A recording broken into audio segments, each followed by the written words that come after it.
예, 올해는 그 385페이지 학습 적용으로 들어가 보겠습니다. 385페이지에 385페이지입니다. 세례에 대한 다음에 내용들을 읽고 옳으면 0, 그 다음에 틀리면 X표를 해보자 이렇게 나와 있는데, 이제 한번 총 정리하는 거네요. 자, 세례는 세례 요한이 정한 것이며 예수님도 세례 요한에게 세례를 받으셨으므로 그리스도의 교회는 세례의 명령대로 세례를 받거나 베풀어야 한다. 아닙니다. 세례는 세례 요한이 정한 것이 아니죠. 그리고 교회에 세례를 명한 것은 세례 요한이 아니라 예수님입니다. 예수님. 그래서 이거는 틀린 거죠. 세례는 물속에 잠기도록 하는 방법, 붓는 방법, 그리고 뿌리는 방법이다. 예, 맞습니다. 물론 이제 그 침례교는 그 세례를 침수 방식 외에는 절대 아니다. 그들은 그걸 아주 너무나 철석같이 주장해요. 물론 이제 성경 원어에 밥티즘, 말 그대로 물속에 이제 잠기는 그것을 나타내긴 해요. 하지만 성경에는, 그러니까 반드시 침수 방식으로만 세례를 해야 된다 이런 내용은 없어요. 그래서 우리는 물에 잠기던 물을 붓던, 그렇지 않으면 물을 뿌리던 그 어떤 방식에 의해서 세례가 잘 됐다, 안 됐다, 옳다, 틀리다 이런 건 정말 아닙니다. 그래서 우리는 이거 부분이 확실해야 되고, 세례는 어느 누구에든지 단 한 번만 베풀어져야 된다. 예, 맞습니다. 세례는 한 번입니다. 그러나 이제 2단, 예를 들면 내가 2단에 있었을 때, 아니면 천주교, 아니면 좀 뭔가 좀 교리적으로 잘못된 교회에서 세례 받은 것은 안 돼요. 그거는 왜냐하면 그리스도에 합당한 교회가 아닌 곳에서 세례를 받은 것은 그건 하나님하고는 전혀 상관이 없는 거예요.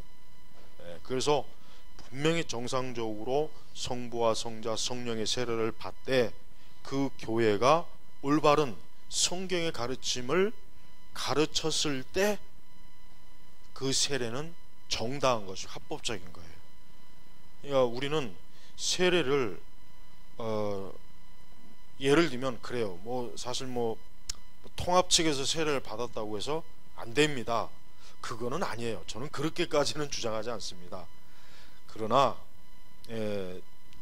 분명하게 드러난 2단, 그리고 성경을 좀 너무 왜곡되고 잘못 가르치는 특정한 어떤 교회라든가, 아니면 정체가 의심스러운 목회자라든가, 그럴 때는 세례 다시 받아야 됩니다. 그게 정상입니다. 그러니까 우리가 이제 4월 달에 세례를 이제 부활절 그 주일날 할 텐데, 우리 손민교회 교우분들 중에도 혹시라도 내가 세례를 좀 불분명하구나, 잘못되었구나 하면은 세례를 받으세요. 그러나 그렇지 않으면은 그냥 세례를 이전에 받은 거 상관없으니까 그대로 두시면 됩니다. 다음은 세례는 그리스도 예수께서 제정하신 것이므로 세례를 받는 자를 무용교회에 엄숙히 가입시키는 것이다. 아닙니다. 왜 그러냐면, 세례를 받아서 보이는 교회는 물론 가입이 돼요.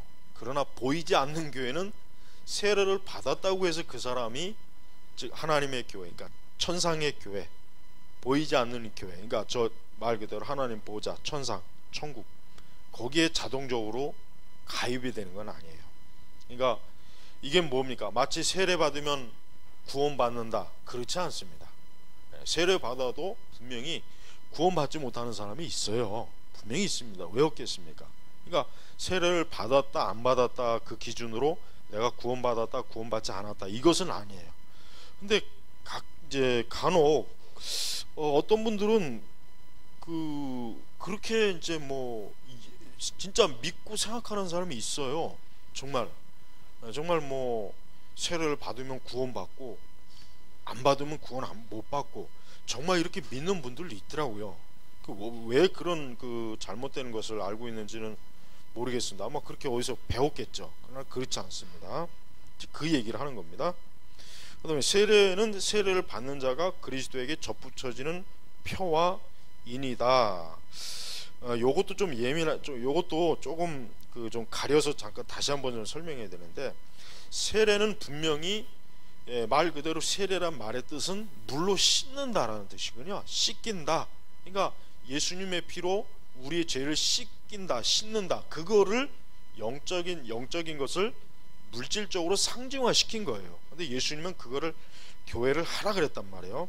그러니까 사실은 엄밀히 얘기하면 세례 받는 자는 사실 말 그대로 그리스도에게 접붙인 자, 또 말 그대로 이제 그리스도께 속한 자라고 하는 표시는 될 수 있지만, 그러나 이제 우리가 보통 지금 다음에 지금 나오겠지만은 우리가 이제 뭐 지난번이었구나. 성령의 세례, 어떤 다음에 나오는 거냐, 뭐 성령의 세례, 인침, 이거하고는 물 세례하고는 또 틀려요. 그러니까 성령의 인침, 성령의 세례를 받는다고 해도 그것이 그러니까 그거하고 물 세례를 받았다고 해서 그것이 마치 하나님께로부터 영적으로 접붙여진 인을 받았다고 하기는 어려워요. 진짜 중요한 건 뭡니까? 성령의 세례입니다. 성령의 세례가 그게 진짜 말 그대로 뭡니까? 그리스도에게 접붙여진 표와 인이 되는 것이지. 그러나 물 세례는 그렇다고 하기는 좀 미흡해요. 그러니까 이 질문이 조금 더 자세하게 좀 이렇게 좀 설명이 됐으면 좋겠는데, 지금 이렇게 너무 좀 단순하게 지금 이렇게 돼 있어서 제가 이렇게 보충 설명을 하는 것입니다. 자, 신약 성경에는 유아 세례를 베풀라는 분명한 명령이 없다. 예, 맞아요. 그건 그렇습니다. 그러나 구약의 할례가 언약에 표했던 것처럼, 그렇죠, 할례를 며칠 만에 받습니까? 8일 만에 받죠. 그 8일 만에 받는 이유가 뭡니까? 8일째 받아야 그 피의 응고가 빨리 된대요. 아기가 태어나서 8일이 지나야 피가 났을 때 그 피가 빨리 응고가 되는 거예요. 그러니까 하나님께서 왜 율법에 8일 만에 할례를 행하냐면 그 피가 빨리 응고가 돼야죠. 응고가 안 되면 이거 죽죠. 계속 피 흘릴 거 아닙니까? 그러니까 얼마나 성경이 의학적으로도 정확하잖아요. 정확하단 말이에요. 예. 그래서 구약의 이제 할례를 이제 그 하나님의 백성, 하나님께 속한 그 백성의 언약의 표입니다. 그래서 이스라엘 사람들이 이방인을 뭐라고 합니까? 이 할례 받지 못한 자야. 이 할례 받지 못한 아주 그러니까 뭔가 야만인, 불결한, 그렇게 이제 지칭을 하는 거예요. 그러니까 할례를 받았다는 건 하나님의 백성, 하나님의 민족이란 말이에요. 그러니까 나치 시대 때 나치 유대인을 어떻게 발견하느냐? 할례를 했느냐 안 했느냐 그거 보면 되는 거예요. 그거 보고서 유대인이구나 해가지고 잡아가는 거예요. 그러니까 이 할례 표시라고 하는 게 유대인들에게 굉장히 중요한 것입니다. 엄청 그러니까 할례를 안 하면은 그 사람은 하나님의 백성에게 속하지 않은 자라고 하는 거예요. 굉장히 유대인들로서는 그거는 보통 심각한 게 아니니까 반드시 유대인들은 태어나면 8일째 할례를 합니다. 그래서 그거로 이제 유대인이냐 아니냐 이제 구별을 해내는 거예요. 자, 그런데 세례는 새 언약의 표임으로 옛 언약과 연속성의 근거에서 유아에게도 세례를 베풀 수 있다. 이게 바로 뭡니까? 언약 신학의 관점으로 뭡니까? 구약의 할례가 신약의 세례다. 그러니까 어린아이들에게 세례를 주는 게 영적으로 정당하다는 거예요. 맞습니다. 이게 바로 이제 장로교가 말하는 전형적인 언약 신학인데, 제가 이제 지난번에 얘기했지만은 다른 뭐 침례교라든가 특히 침례교나 이런 데는 유아 세례를 인정을 안 해요. 유아 세례. 왜냐? 그 아이가 자기의 믿음을 스스로 알지도 못하고 인지도 못했는데 그 아이에게 세례를 주는 게 무슨 의미가 있느냐, 이렇게 얘기한단 말이에요. 그런데 이제 우리가 이제 성경에 보면은 고넬료가 회개하고 그 집 전체가 회개했죠. 그런데 이제 우리가 이제 추정을 한, 그럼 그 집에 분명히 세례를 받았단 말이에요. 그때 세례를 줬어요. 근데 그 집 전체에 그러면 어린아이가 없었겠냐? 어린아이가 있었을 거라는 가정하는 거예요.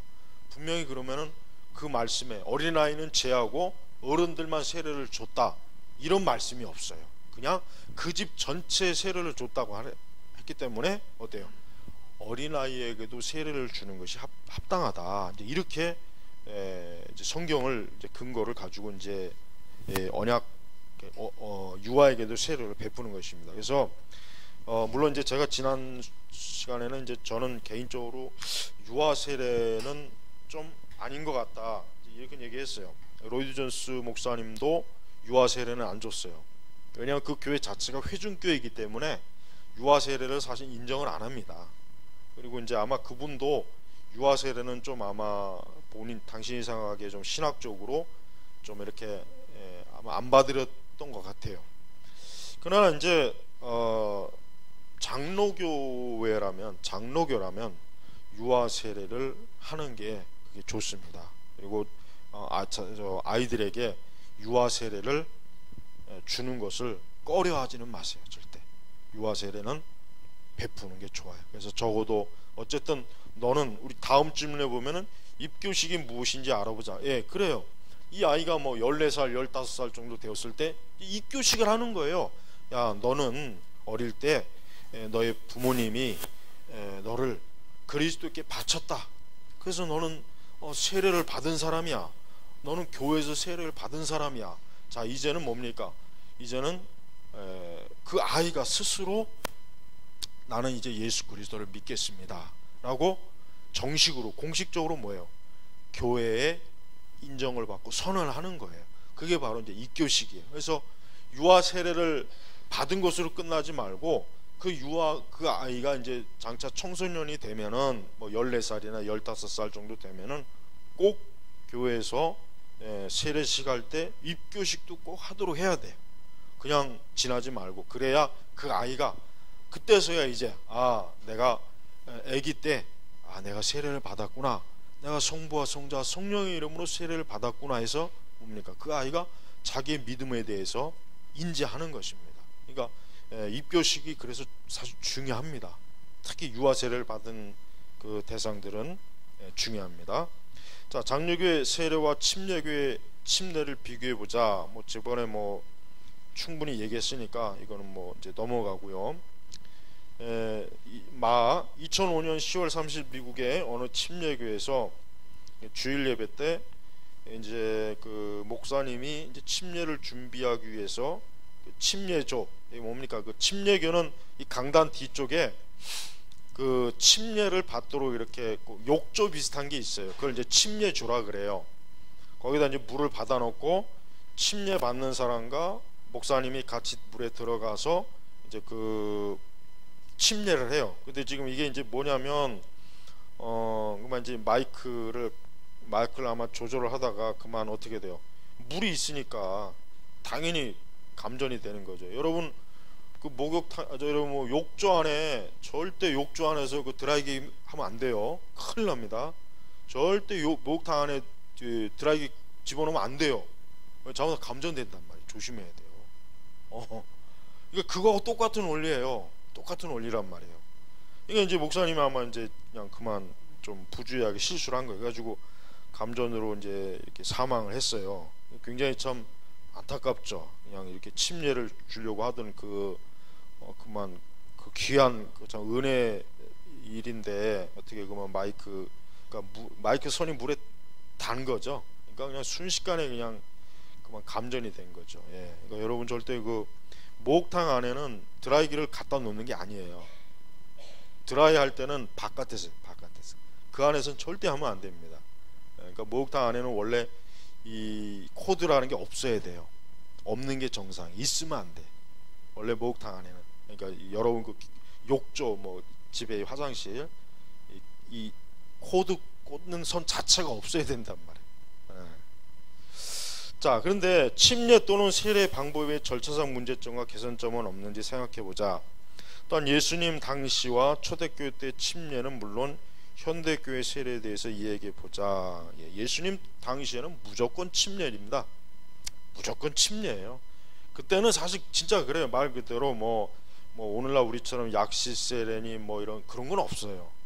그러나 이제 기독교가 전파됨에 따라 여러분 유대 이스라엘이나 이런 데는 이제 강이나 이런 게 이제 가까이 있고 하니까 얼마든지 이제 그런 게 가능하지만 여러분 사막에 있는 교회는 어떻게 할 거예요?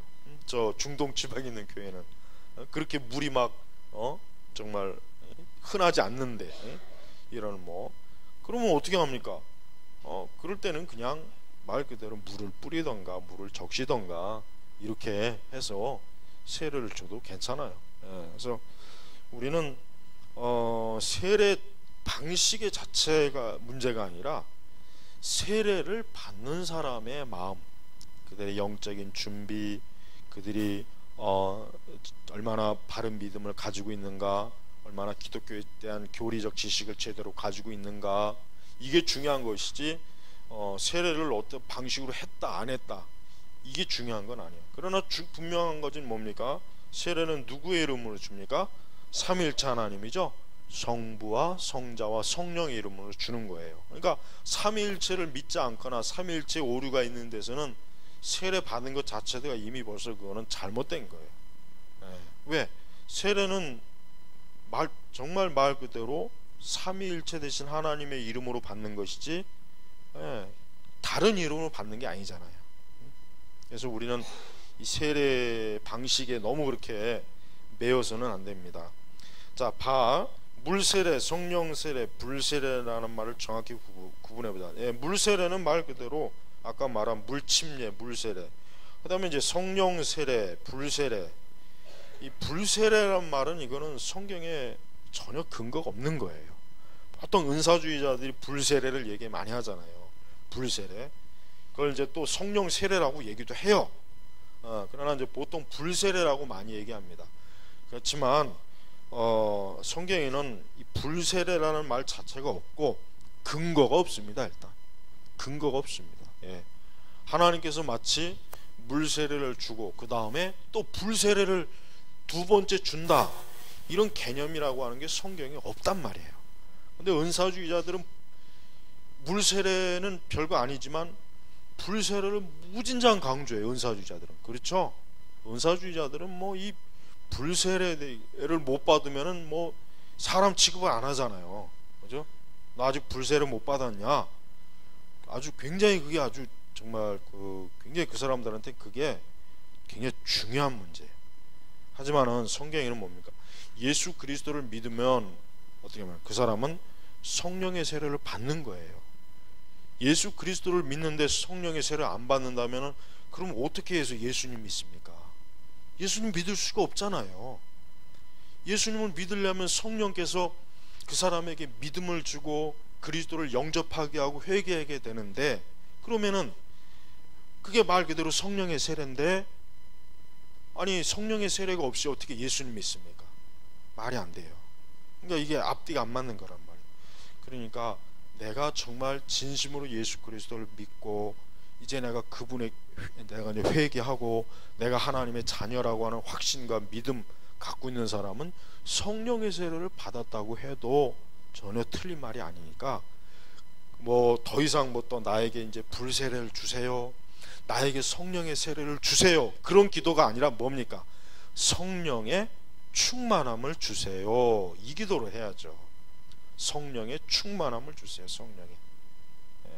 그러나 이제 우리가 성령의 충만에 대해서 이제 좀 구분할 필요는 있어요. 예를 들면 어떤 사람에게는 분명히 성령의 세례, 그러니까 성령의 그런 임재와 역사가 또 정말 강하게 나타날 수 있고 어떤 사람에게는 그렇지 않을 수가 있습니다. 저는 은사주의자들이 이 부분에 있어서 이제 오해를 한다고 생각해요. 왜냐? 은사주의자들은 어떤 특정한 사람이 더 강하게 성령의 충만, 성령의 세례를 받은 것을 보고 그것이 마치 표준으로 딱 그게 이제 보편적인 표준으로 본 거예요. 그러니까 모든 그리스도 믿는 사람은 그래야 한다, 저래야 한다. 거기다가 기준을 세운 거예요. 그러니까 그렇지 못한 사람에게는 분명히 자기는 예수님 믿는데 내가 성령의 세례를 못 받았다, 나는 성령의 그런 것을 체험 못했다 해가지고 그래서 이제 막 방언을 구하는 것이고 성령의 세례를 그래서 구하는 것입니다. 그러니까 성령께서는, 하나님께서는 모든 사람에게 동일한 체험, 동일한 방식의 은혜의 그 방식이 있는 게 아니라 각 사람에게 맞게 어때요? 그 사람에게 맞는 하나님의 주권적인 뜻에 의해서 그 사람에게 성령의 세례에 또 성령의 충만도 마찬가지. 성령의 충만도 분명히 같은 그리스도인이라도 어떤 사람은 정말 성령이 날마다 매 시간마다 성령이 충만한 사람이 있는가 하면 어떤 사람은 그렇지 못한 사람이 분명히 있어요. 분명히 있단 말이에요. 그런데 우리가 그 성령이 충만함이 부족하다거나 덜한 사람한테 너는 성령의 세례를 못 받아서 그래, 그러니까 넌 이제부터 성령의 세례를 구해, 이러면 안 되는 거예요. 그게 아니라 더 성경의 말씀대로 술 취하지 말라, 성령에 충만하라. 그러니까 성령의 충만을 더 하나님 앞에 구하라고 이렇게 권해야지 성령의 불세례를 받아야 한다고 권하면 안 되는 거예요. 그러면은 그러니까 말 그대로 여기 그럼 물세례 있고 성령 세례 있고 불세례 있고, 아니 도대체 이거 언제 다 받고 언제 더 신앙생활 했어요? 이거를 성경에 이런 구분 없어요. 그러니까 우리가 절대 그 오해하면 안 됩니다. 자, 그 다음에 넘어가면은 단일성 오순절주의는 삼위일체를 믿지 않는 일명 일체 하나님을 믿는 신앙이다. 그러니까 뭐 그냥 유니테리언과 똑같아요. 유니테리언. 이런 신앙은 사도행전 2장 38절, 10장 48절, 15장 5절을 근거로 신자들이 오직 예수님의 이름으로만 세례를 받았다고 하면 삼위일체 신앙을 부인할 뿐 아니라 하나님은 예수 그리스도로 완전한 인간이 되셨다고 믿으며 성부, 성자, 성령을 세 개의 다른 직함으로 여기는 사이비 기독교 신앙이다. 이게 뭡니까? 이게 저기 뭐 양태론하고 똑같은 거예요. 성부, 성자, 성령 세 개의 다른 직함. 그러니까 집에서는 아빠, 회사 가서는 부장, 교회 와서는 집사님, 이렇게 이해하는 거예요. 그러니까 하나님을, 그러니까 예수님을, 그러니까 하나님을 성부로도 부르고 성자로도 부르고 성령으로도 부른다. 다만 그때그때 기능을 달리할 때만 명칭이 바뀌는 거다. 그러니까 삼위일체가 있는 것이 아니라 한 분 하나님이 성자도 되고 성령도 되고 성부도 된다. 이게 바로 이단이라는 겁니다. 이게 이단이에요. 아주 이건 정확한 이단입니다. 분명히 성부와 성자, 성령 각 위는 인격체, 고유한 인격체가 있으면서도 그러면서도 뭡니까? 한 분 하나님이신 거예요. 이게 바로 삼위일체. 이게 정확한 삼위일체인데, 이게 이거를 인간의 이성으로 이해하기 힘드니까 양태론을 그래서 설명하는 거예요. 양태론은 이해하기 쉽잖아요. 혼동이 없거든. 양태론은 편하잖아요.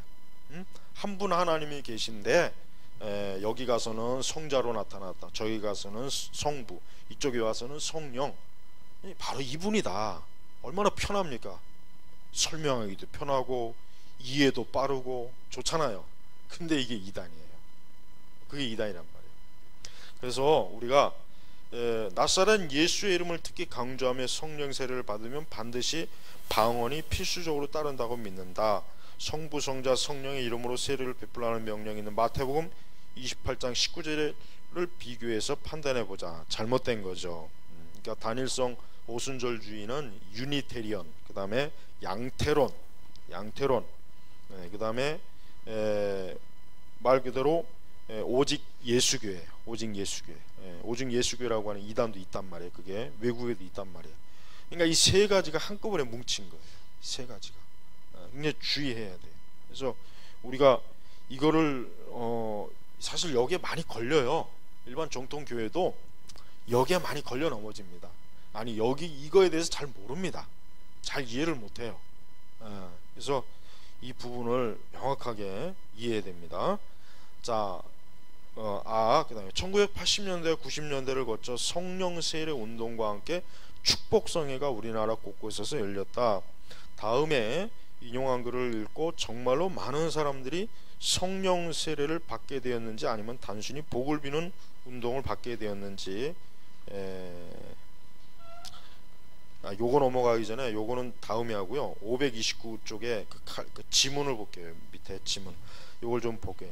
칼빈의 사도행전 2장 38절에 대한 주석에 의하면 예수 그리스도의 이름으로라는 표현을 베드로가 세례 형식을 말하는 것이거나 교황주의자들처럼 베드로가 그리스도의 규정을 바꿀 정도의 자유 또는 권한을 가진 것으로 이해해서는 안 되고, 오직 그리스도 안에서, 즉 그리스도와 일체를 이루는 믿음 안에서 세례를 받고 그리스도의 은혜를 힘입어 그리스도를 바라는 일을 배워나가는 것을 포함하는 의미로 이해된다.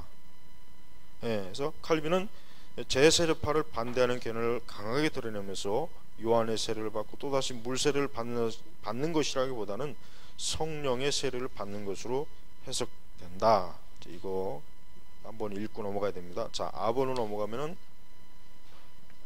531, 이게 지금 하비 콕스의 그 영성음악 여성이라는 책이 있어요. 저도 이 책 읽어봤는데, 이 하비 콕스는 좀 문제가 많은 사람입니다. 이 사람은 그 사람의 책에서 나온 거예요. 자, 여기 보십시오. 이 사람 아주 그 여의도 그 조인기 목사를 굉장히 막 아주 참 모범적인 목회자로 얘기했죠. 자, 이 책에서 보면은 한국이여 여기 생명이 있나니 참여한 사람들과 많은 후계자들은 수백만의 기업체 조직원들이 경영대학원이나 판매전략연구소 등에서 받는 것 같은 집중 교육 과정을 통해서 제자훈련을 받았다. 이러한 훈련 과정을 거친 독실한 기독교인들이 결과지향적이고 실용주의적인 영적 생활의 리듬을 사회생활 영역으로 옮기지 않으리라고 생각하는 것은 어리석은 일이다. 청교도들을 세상 일터로 내보내는 것이 그들의 신학이었다면 한국의 성령운동 교인들을 세상의 일터로 내보내는 것은 그들의 신학이 아니었다. 그것은 세상 방방곡곡 도체 축복과 치유와 자기회복을 가다주는 복음을 증언하고 알리고자 하는 그들의 비범한 신앙적 결의였다. 굉장히 그 성령운동을 좋게 평가한 거예요. 성령운동. 그래서 하비콕스 같은 사람은 21세기에는 은사주의, 성령 시대라 이거예요. 영생의 시대야, 영생. 그 다음에 특히 여성들이 교회 안에서 아주 강력한 영적 사역을 해야 될 때다. 그러니까 이 하비콕스는 굉장히 잘못된 사람. 이 사람들이 주장을 보면은 영지주의적인 면도 강하고 아주 그 신비주의적인 거, 영성운동 요소가 굉장히 강해요.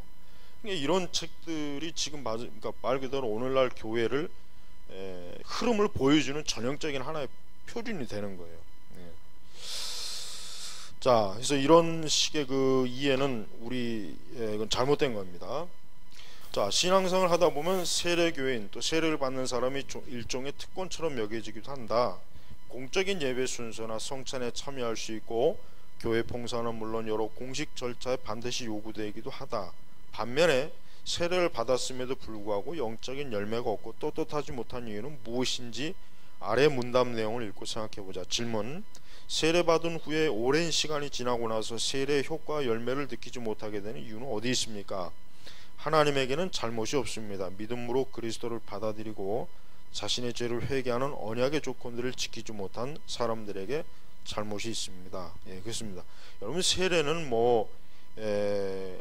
하나님의 은혜지 이건 특권이 아니죠. 내가 세례를 받았다, 너는 세례를 받지 못했다, 이거는 전혀 교회에서 문제되는 게 아니에요. 그러니까 우리가 교회에서 이런 걸 가지고 너는 1등 신자다, 너는 2등 신자다, 이런 그 차별이라고 하는 거 있을 수가 없는 거예요. 그게 중요한 게 아닙니다. 세례를 받았다고 해도 또 믿음이 또 떠나갈 수도 있고 죄를 지을 수도 있고 신앙이 나태하고 게으를 수도 있고 얼마든지 그렇습니다. 그러니까 전혀 이런 거는 문제될 것이 없습니다. 다음, 생일, 결혼기념일, 또 세례받는 날 중 어느 날을 가장 기념하거나 축하를 하는지 서로 이야기해보자. 글쎄요, 저는 새날 다 하나도 중요하지 않은데, 저 같은 경우는 저는 이 세 날짜를 몰라요. 우선 생일도 음력이기 때문에 해마다 바뀌고, 결혼기념일도 솔직히 제가 정말 잘 모릅니다. 진짜 헷갈려요. 진짜 정말 헷갈려요. 결혼기념 같은 게 지켜본 일이 없거든. 근데 세례 받은 날짜도 기억이 안 나요. 세례 증선이 있는데 기억이 안 나요. 저는 이런 거 별로 중요하게 여기지 않은데 우리 성도님들은 개인적으로 중요하게 여길 수 있다면은 세례 받는 날을 제일 중요하게 여겨야죠. 세례 받는 날. 왜? 내가 하나님의 자녀로서 정말 새 사람, 내가 예수 그리스도를 믿기로 결단한 사람이잖아요. 그게 사실은 우리 성도들에게 제일 중요한 것이죠. 그러니까 꼭 기념을 하려면은 이 날을 기념하라, 이제 그런 것입니다. 잠깐 쉬고 다음 다른 거 하겠습니다.